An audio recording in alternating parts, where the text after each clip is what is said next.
This video is brought to you by ncix.com. Great technology, selection, and service.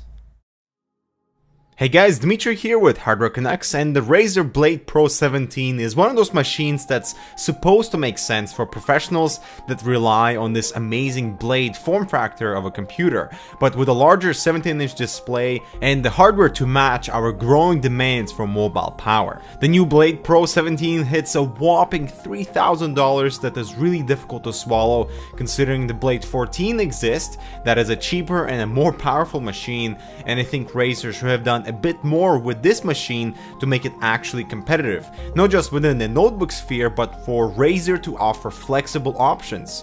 But without any further ado, let's see what it's got going for it.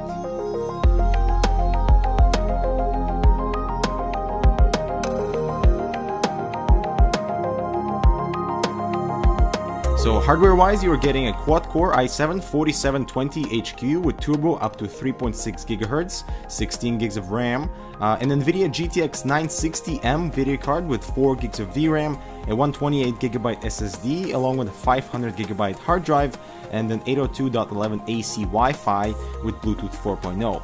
Now, the major disappointment here is the GPU for the price. We were expecting a 980M for a machine of this caliber, and having only 128GB SSD is again a punch in the stomach for $3,000. Now, what's even a bigger question mark is the display Razer has decided to include here. It is a 17.3-inch 1920 by 1080p TN panel. Razer's own Blade 14 sports an IGZO 3K display, so despite the lower resolution, viewing angles on the Blade Pro are just horrible, with a varying contrast shift that's not pleasing to view. And here's a comparison to an IPS display from a machine literally half the price. It's really a joke that Razer is marketing this for professional use. But let's lighten up the atmosphere a little bit and talk about what is good about the machine, so the form factor and the build quality. The entire frame is made out of anodized aluminum that looks and feels gorgeous with illuminated Razer logo on the lid. This is by far one of the best built machines, period, following in the footsteps of a MacBook. The black is gorgeous, but it is a huge fingerprint magnet. It is very thin at 22.4mm and doesn't weigh too much either at only 3 kilos. Surprisingly, the included power brick was not huge. This is awesome for travel. Don't need to spare much room in the backpack. And here's a nice comparison to an HTC One.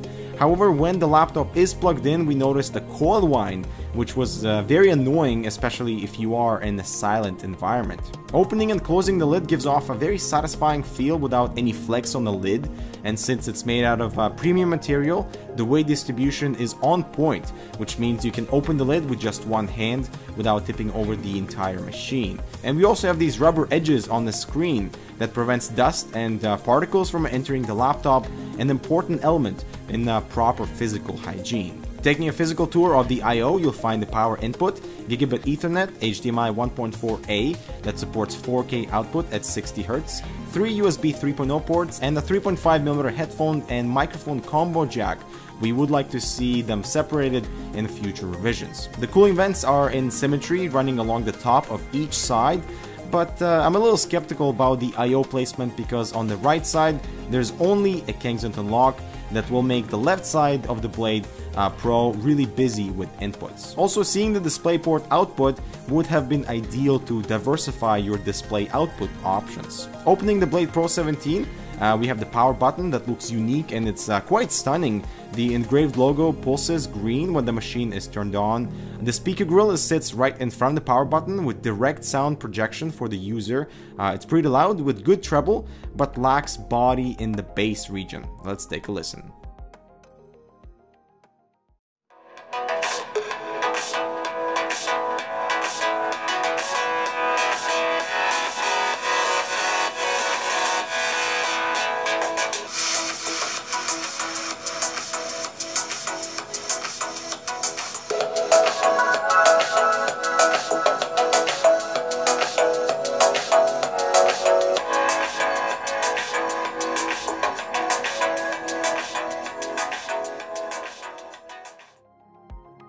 And moving on, the slightly indented backlit keyboard feels really premium Razer certainly has not skipped on the build quality elements of this machine. The typing experience is really excellent, and I love how responsive they are with outstandingly fast rebound, and the keycaps also are built of aluminum. The trackpad is placed right beside the keyboard on the right, and Razer decided to step up the tracking experience with something unique.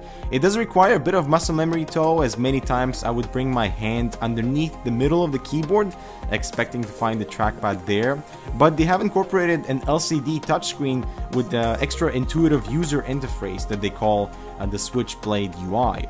Basically, you have 10 physical buttons right above the screen that are specifically dedicated to perform certain functions. We have our traditional trackpad feature, then we have the dedicated number pad, along with some important settings that pop up on the buttons themselves. The macro buttons allow you to program keys to your preferred button combinations, might be useful for gaming or actually for productivity applications as well. The gaming mode button will disable the Windows key. The dedicated web browser is certainly not as responsive as it should be, something no one ever should use. The YouTube app is pretty basic, that allows you to watch content on the 480p screen, but since YouTube and Razer have not updated their player, we've experienced issues with playback that does not actually allow us to view any of the videos. The Facebook and Twitter app are pretty straightforward, but it's clear that the development emphasis is lacking here, and using these apps on the touchscreen will yield unsatisfactory and play out gimmicky, and same goes for the Gmail app that clearly needs an update, as the text is way too small, it's difficult, and it's all slow to navigate through.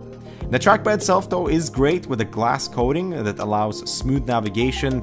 There is some attractive design elements built in, like the muted Razer logo underneath, and as you trace your fingers across the screen, a little green afterglow follows, and the left and right click below the touchscreen could offer better registration, and just the position of the trackpad on the right side of the keyboard makes the buttons kind of awkward to use.